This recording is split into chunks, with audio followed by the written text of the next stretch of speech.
सभी दर्शकों को नमस्कार, जय श्री कृष्ण, प्रणाम।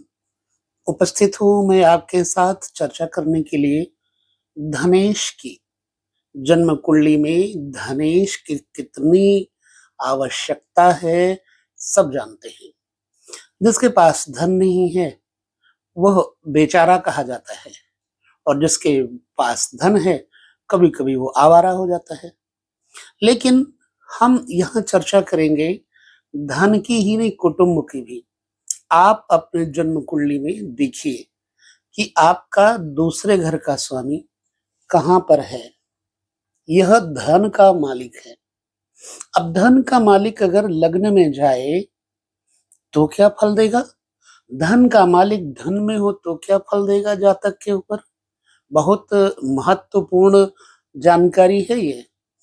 आपको इसकी आने वाले वीडियो में, आने वाले समय में कीमत पता लगेगी। चलिए हम चर्चा कर ही लेते हैं। जन्म कुंडली में धनेश कुटुंबेश भी होता है, वाणी का स्वामी भी होता है। धनेश बड़े मामा और बड़ी मौसी का घर भी होता है। जिस व्यक्ति की जन्म कुंडली में धन का स्वामी लगन में चला जाए, उस व्यक्ति के बारे में मैं कहता हूं कि वह धन खर्चा नहीं करता, बड़ा लोभी होता है। यूं मान लो कि वो व्यक्ति अपने ऊपर नहीं खर्चा करेगा, कंजूस होता है। दूसरे के ऊपर खर्चा कर देगा, अपनी शानो शौकत पर खर्चा कर देगा, लेकिन खुद न खा करके दूसरों को खिलाने की आदत। तो ये आदत बुरी भी नहीं है, अच्छी है। परंतु अत्यधिक संग्रह करके अनावश्यक अपने को सताना, ये बुरी बात है। चलिए हम एक सूत्र भी, पौराणिक सूत्र भी लेते हैं। सूत्र कहता है कि लग्न का धन का स्वामी अगर लग्न में हो तो व्यक्ति व्यवसायी होता है, उद्योगी होता है, बिजनेसमैन होता है। धनी तो होता ही है, और धनियों में उसका नाम होता है। दूसरे धनियों में उसको धनेश लग्न में होने पर अधिक धनाढ्य कहा जाता है। अब कहां तक सच है? यह फेमस होता है अर्थ के मामले में। धन व्यय विमुख कहा है, भोगी कहा है। धनेश लग्न में हो, भोगी कहा है। अब भोग ऐश्वर्य का कह सकते हो या फिर शारीरिक भोग कह सकते हो, ये तो आपके ऊपर निर्भर करता है। परंतु ये पत्नी का भी, गृहस्थ का भी परिचायक है, याद रखिएगा। इसलिए अगर यहाँ का स्वामी यहाँ है तो व्यक्ति भोगी हो, इसमें आश्चर्य क्या है भाई? जब धन है, वैभव है, सुख है और भोग न करे तो बेकार है। राजा से इस व्यक्ति को सम्मान मिलता है, और इस व्यक्ति की स्त्री के नेत्र सजल, सुंदर, आकर्षक होते हैं। क्यों? क्योंकि ये स्त्री के बारे में भी बताता है, ऐसा ग्रंथ कहता है, आचार्य कहते हैं। और मेरा भी ये मत है। धनेश अगर धन में ही बैठा हो तो जातक को धनवान बनाएगा, बशर्ते वहां पर कोई पाप ग्रह ना हो। यदि वहां पाप ग्रह हो जाए, मान लो वृष राशि है यहाँ पर, अब वृष राशि का जो स्वामी है वो शुक्र है। शुक्र के जो शत्रु हैं, सूर्य आदि, अगर यहाँ बैठ जाएं तो जातक के धन का पब्बे भी करवाएंगे, जातक को विद्या पढ़ाई के समय डिस्टर्ब भी करेंगे, और जातक अपने परिवार से विमुख भी रह सकता है। यदि यहाँ राहु केतु जैसे ग्रह आ जाएं तो जातक को समस्याओं से घेर सकता है बचपन में। ऐसी अवस्था में जातक को प्रवास में रहना पड़ता है। कुटुंब में रह करके अगर पाप ग्रह होंगे तो वह व्यक्ति तरक्की नहीं कर सकता, ये निश्चित बात है। अच्छा, जब दूसरे घर में पाप ग्रह होंगे धनेश के साथ में, तो नेत्र में दोष भी आएगा। हालांकि ग्रंथ कहता है जातक धनवान होता है, धार्मिक होता है, बहुलाभशील होता है, अधिक लाभ करने वाला व्यक्ति होता है, फिर लोभी होता है, दानी भी होता है, कुटुंबवान, बड़ा कुटुंब वाला। लेकिन अगर धनेश शुभ है तब ऐसा होगा। अशुभ धनेश कब होगा वो चर्चा तो हम आपसे पहले कर चुके हैं। ठीक, अब हम धनेश को तृतीय स्थान पे ले आते हैं। यहां धनेश कौन है जन्म कुंडली में? मैं यहां बिठा देता हूं ग्रह, आप देख लें। धनेश यहां पर मूलतः शुक्र है। अब शुक्र खाली धनेश ही नहीं है, पत्नी के स्वामी का घर भी है यहां पर। आपकी जन्म कुंडली में कहीं भी कोई भी लग्न हो सकता है, द्वितीय का स्वामी जो आपका होगा उससे आपको विचार करना है। धनेश जब धन में होगा तो व्यक्ति को जितेंद्रिय बनाता है, सुख सुविधाओं से युक्त करता है, वाणी सुंदर सुखद मधुर होती है। धनेश तीसरे स्थान में आ जाए, ये धनेश आपका धनेश जो भी है वो तीसरे स्थान में अगर आ जाए तो जातक के बारे में कहा गया है, सूत्र कहता है जातक व्यापारी होगा, बिजनेसमैन होगा, लेकिन जीवन में कलह रहेगी धन के कारण, और ऐसे व्यक्ति के अंदर विनय नहीं होता। तीसरा स्थान जो है क्षति स्थान है, इसलिए कलह रहेगी पारिवारिक। अगर द्वितीयेश, यहां तो शुक्र है, लेकिन अगर द्वितीयेश जैसे कर्क लग्न होता तो द्वितीयेश सूर्य हो जाता, अगर द्वितीयेश सूर्य हो जाए तो फिर जातक का भाइयों से बैर करवा देगा। और अगर मंगल हो जाए तो ऐसे जातक की वृत्ति चोर प्रकृति की हो जाएगी। मंगल कब होगा? यहाँ तुला लग्न हो तो, यहाँ मीन लग्न हो तो मंगल धनेश हो जाएगा। अगर मंगल धनेश होकर तीसरे घर में हो, सूर्य हो, तो अच्छा फल नहीं होगा। और यदि शनि हो धनेश, जैसे यहाँ पर धनु राशि हो या मकर राशि हो तो शनि हो जाएगा धनेश। तो शनि हो तो बंधुहीन, यानी भाई बंधुओं का, छोटों का सुख होगा ही नहीं। इसी प्रकार यह भी कहा गया है कि यदि द्वितीयाधिपति धनेश पाप ग्रह होता हुआ तृतीय स्थान में हो तो जातक उद्योगी, विक्रमी, जय और धन की प्राप्ति कराने वाला होता है। यदि शुभ ग्रह हो तो उद्योगी, कलह प्रिय, चोर एवं चंचल होता है, क्योंकि यहां क्रूर ग्रह तो अपना लाभ देते हैं। चतुर्थ स्थान में यही धनेश अगर आपकी जन्म कुंडली में बैठा है तो चतुर्थ स्थान सुख समृद्धि का स्थान है।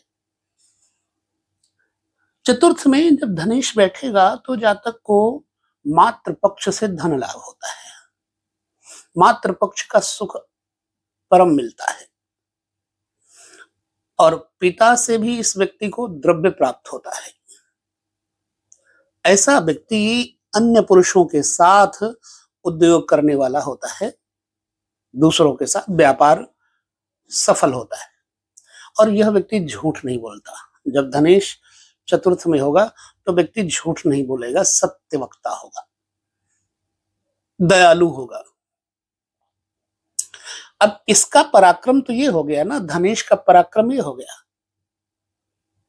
इसलिए दूसरे भाव से अगर दूसरा भाव पड़े तो तीसरा पड़ता है, इसलिए दूसरे का दूसरा भाव कुटुंब भाई बंधुओं का भी माना जाएगा। यहां पराक्रम होता है तो ऐसा व्यक्ति जातक सत्यवादी होगा, असत्य नहीं बोलेगा, यह बात स्पष्ट है। दया भाव, तेज, ओज, ये सब होगा चौथे स्थान में होने से, और ये पब्लिक को अपने जान से ज्यादा चाहेगा। अगर ये राजनेता हो जाए तो पब्लिक के लिए बड़ा लाभ देगा। अगर पाप ग्रह हो धनेश तो दशा अंतरदशा जब उस ग्रह की आएगी तो माता को पीड़ा होती है। और ध्यान रहे, अगर पाप ग्रह हो, अगर शुभ ग्रह हो, शुभ ग्रह से दृष्ट हो, तो ये फल होता है। और पाप ग्रह दृष्ट हो तो दरिद्र और रोगी हो जाता है। धनेश चौथे घर में अगर ऐसा होगा तो दरिद्र और रोगी हो जाएगा। ठीक, अब चलिए हम पंचम स्थान पर देखते हैं। धनेश पंचम स्थान पर पुत्र भाव में बैठा हुआ जातक को पुत्र से लाभ दिलाएगा। यहां पर बैठा हुआ धनेश जातक को अचानक लाभ दिलाएगा। लॉटरी जुआ सट्टा से भी लाभ दिला सकता है। तो पंचम स्थान है क्या? विद्या का भी है, विद्या में भी निपुण करेगा। गायन वादन आंतरिक विद्याओं का स्वामित्व, उपासक देव पूजा से इसको सिद्धियां मिलती हैं। आई थिंक शास्त्र क्या कहता है? शास्त्र कहता है पंचम स्थान पर रहने से व्यक्ति कंजूस होता है, दुखी होता है, श्रेष्ठ करने से ख्याति लाभ होता है, विलासी और सुखी होता है, शुभ ग्रह से युक्त या दृष्ट हो तो उदार होता है, क्रूर ग्रह से दृष्ट अथवा युक्त हो तो कंजूस होता है, और उसके संतान दुखी और दुष्ट होते हैं यदि क्रूर ग्रह से दृष्ट हो तो। वो बात तो मान्य है। जब भी कहीं कोई ग्रह बैठेगा उसका विपरीत जो ग्रह होगा विरोधी तो अपना काम वो करेगा। यहां पर अगर दृष्टि डालेगा तो खराब करेगा। चलिए अभी हम इस चीज पर आगे चलते हैं। छठे स्थान पर, छठे स्थान पर यही धनेश हो जाए तो छठा स्थान शत्रु है। कमजोर होने पर छठे स्थान पर बैठा हुआ व्यक्ति कर्जी हो जाएगा, ऋणी हो जाएगा। लेकिन यह व्यक्ति अगर शुभ है धनेश छठे घर में तो पैसा इकट्ठा करने में चतुर होगा। ये व्यक्ति धरती जमीन खरीदने का शौक होगा, लेकिन शत्रु के द्वारा उसके धन की हानि होती है, क्योंकि छठे घर में धनेश होने पर ऐसा होता है। और ये अपने शत्रु पर भारी भी पड़ेगा अगर शुभ है धनेश प्रबल है तो। अगर पाप ग्रह से दृष्ट है या युक्त है, द्वितीयेश पाप ग्रह हो तो जातक धनहीन होता है, शत्रुओं से पीड़ित होता है और दुष्ट खल लेकिन शत्रुओं पर विजय प्राप्त करने वाला और विक्रमी विजयी होता है। लेकिन इसको पेट के रोग जैसे संग्रहणी रोग इत्यादि होने का इसको भय होता है।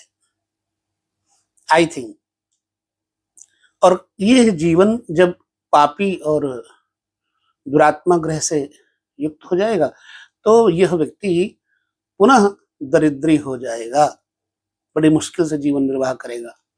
इसलिए धनेश का छठे स्थान में बैठना मेरे ख्याल से अच्छा नहीं है। शास्त्र भी कहता है। अच्छा, सप्तम स्थान पर जब धनेश होगा तो ये व्यापार का घर है, पार्टनरशिप का घर है। धन का सप्तम स्थान में होना पत्नी के माध्यम से धन की प्राप्ति का योग बनाएगा। जातक की स्त्री धन संग्रह करने वाली होती है, ऐसा शास्त्र भी कहता है।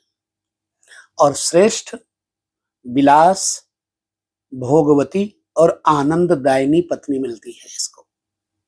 इसलिए धनेश सप्तम में होना बहुत बड़ी बात है। अगर द्वितीयेश पाप ग्रह हो सप्तम में तो भी हमें ध्यान करना होगा। तो स्त्री को बांझ बना देगा, संतानहीन कर देगा। द्वितीयेश ये संतान के बारे में भी बताता है, क्योंकि संतान आती कहां से? स्त्री से है, पुरुष तो यहां से है। धनेश की चर्चा हो रही है तो यहां से भी संतान के पक्ष में देखा जाता है। तो अगर पाप ग्रह होगा सप्तम में तो स्त्री बांझ होती है, यानी निसंतान होती है। द्वितीयेश अगर खल ग्रहों से पीड़ित हो, अगर द्वितीयेश खल ग्रहों से पीड़ित हो, सप्तमस्थ हो तो यह सब चीजें खराब करेगा। लेकिन अच्छा है तो सप्तमस्थ होने से द्वितीयेश रूपवान धनवान बनाएगा, लेकिन थोड़ा चिंताएं देगा और संग्रहणी रोग से इसको भी पीड़ा देगा धनेश अगर सप्तम में बैठा होगा तो। अब सप्तम स्थान से उठ करके जब धनेश अष्टम में आएगा, पहले मैं यहां बिठा देता हूं शुक्र, क्योंकि रह न जाए, आप लोग देख रहे हैं। शुक्र अगर यहाँ अष्टम धनेश आ जाए, हम शुक्र की बात नहीं कर रहे, धनेश अष्टम में आ जाए तो मेरे ख्याल से ऐसे व्यक्ति को बोलने का लहजा अच्छा नहीं होगा। ऐसे व्यक्ति का पैसा मरेगा, ऐसे व्यक्ति का धन कुटुंब उसका साथ नहीं देगा। अब अंतर कलह से व्यापक रहेगा जीवन, और ये आत्महत्या पर कभी कभी उतारू कर देता है जातक को। विलासी, भोगी, रूपवान और धनवान भी बताया है। किन कंडीशन में? यदि मतलब द्वितीय स्थान पर जो स्वामी है वह अष्टम स्थान के साथ एक जैसा हो जाए, तब ऐसी अवस्था में उसको लाभ भी होता है। ऐसे जातक को पत्नी के सुख की कमी रहती है, और मित्र से संपत्ति लाभ और बड़े भाई का सौभाग्य इस व्यक्ति को नहीं प्राप्त होता है, लेकिन भूमि प्राप्त करता है। धन भाव का स्वामी अगर भाग्य भाव में जाए तो जातक को भाग्यवान बनाएगा, धनवान बनाएगा, पैतृक सुख प्रदान करेगा, छोटे साले और सालियों का सुख प्रदान करेगा, ससुराल पक्ष अच्छा और उत्तम होगा। आफ्टर मैरिज इस व्यक्ति का भाग्योदय होता है और पैसा आता है। धनेश जब नवम घर में होगा भाग्य भाव में, तो धर्म कर्म में ऐसा व्यक्ति खर्चने में कोई कंजूसी नहीं करता, उदारता से खर्च करता है और पिता की सेवा करता है। पैतृक सुख भी इसको मिलता है। कुछ कंडीशंस हैं। अब देखा जाए तो पिता के लिए उदर संबंधी परेशानियां दे सकता है। ऐसा क्यों कहा? क्योंकि 9th से ये तीसरा घर सप्तम पड़ता है और छठा पड़ जाता है। छठे घर का स्वामी जब लग्न में आ जाए तो जातक के पिता को अंतर कलह से समस्याएं देगा, मानसिक परेशानियां, नेत्र के रोग इत्यादि दे सकता है। बाकी ये व्यक्ति धनवान, रूपवान, गुणवान, विद्यान सब होगा। धनेश का अगर कर्म स्थान पे दर्शन करें, हम शास्त्र मत भी ले लेते हैं, ये तो हमने अपनी बात कही, मैंने शास्त्र क्या कहता है। नवम स्थान गत होने से जातक दाता पुण्य कार्य में निरत, प्रसिद्ध, भाग्यवान और बली होता है। ठीक है, सब फल शुभ ग्रह से युक्त होने से होते हैं। पाप ग्रह से युक्त होने पर दरिद्री और कंजूस हो जाता है। यदि द्वितीय से शुभ ग्रह हो तो जातक सुख प्रिय और प्रसिद्ध धनवान होता है। यदि पाप ग्रह हो तो जातक भिक्षुक, वृत्ति द्वारा जीवन निर्वाह, भिखारियों की तरह भिखारी भिक्षा मांग करके जीवन निर्वाह करता है। द्वितीय के नवमगत होने से जातक बात रोगी होता है। अच्छा, बचपन में इसको समस्याएं आती हैं, ये भी बात है। अगर दशम स्थान पर धनेश चला जाए, कर्म भाव में धनेश आ जाए, तो जातक कर्मठ होगा, निश्चित बात है। जातक राजा से यानी गवर्नमेंट से संबंधित लाभ प्राप्त करता है, भाई और पिता का पालन करने वाला जातक होता है, और इसके शकल सूरत भी सुंदर होती है, पंडित जैसी वाणी होती है इसकी, मानी लेकिन कामी होता है, बहुत स्त्री से युक्त, और राजा के दिए हुए धन से ये धनवान बनता है, गवर्नमेंट से लाभ इसको होता है। अगर द्वितीय शुभ ग्रह हो तो माता पिता का पालन करने वाला होगा, और पाप ग्रह हो तो मातृ पितृ द्रोही भी होगा। दोनों पक्षों को देखना है, जरूरी नहीं है कि एक जैसा लाभ मिले। धनेश अगर आमदनी में होगा तो यह योग अच्छा बनेगा। एक धन का स्वामी आमदनी में अपने पैसे को व्यापार में लगा करके पैसा बढ़ाना इस व्यक्ति को आएगा, क्योंकि धनेश धन संग्रह किया हुआ कितना है वो व्यापार आमदनी में लगाएगा, और आमदनी से आमदनी बढ़ेगी। शास्त्र क्या कहता है? जातक उद्यमशील यानी व्यापार बढ़ाएगा, व्यवहार में अच्छा होगा, अपने से बड़े लोगों के साथ इसकी बैठक होगी, जैसे उच्च अधिकारियों से इसको लाभ प्राप्त होगा। और जातक को एक और चीज कहते हैं कि राजमंत्री, लक्ष्मीवान, विख्यात यानी फेमस बनाएगा, यशस्वी तथा भोग सुख इत्यादि की प्राप्ति होगी। और यह व्यक्ति आश्रितों का प्रतिपालक होगा, यानी जो इसके आश्रय में रहने वाला होगा, बाल बच्चों का, परिवार का ये पालन करने वाला जातक होगा। धनेश जब 12वें घर में चला जाए तो ऐसी अवस्था में जातक प्रायः बचपन में घर छोड़ करके कहीं और रहता है। किस कंडीशन में, ये तो हमने देखे हैं, सो बता रहे हैं। शास्त्र क्या कहता है, अगर 12वें घर में धनेश हो जाए तो जातक परदेश में धन प्राप्त करने वाला होता है।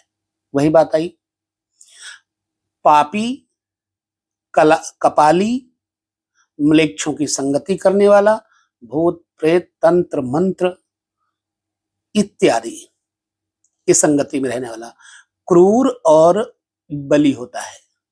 यदि द्वितीय शुभ ग्रह हो तो शुभ फल होता है, और जातक संग्रामिक होता है, परिश्रम करने में खूब आगे, और जिंदगी में अपनी सफलता अपने हाथों से सफल पूर्वक बना लेता है बहुत कुछ अपने लिए।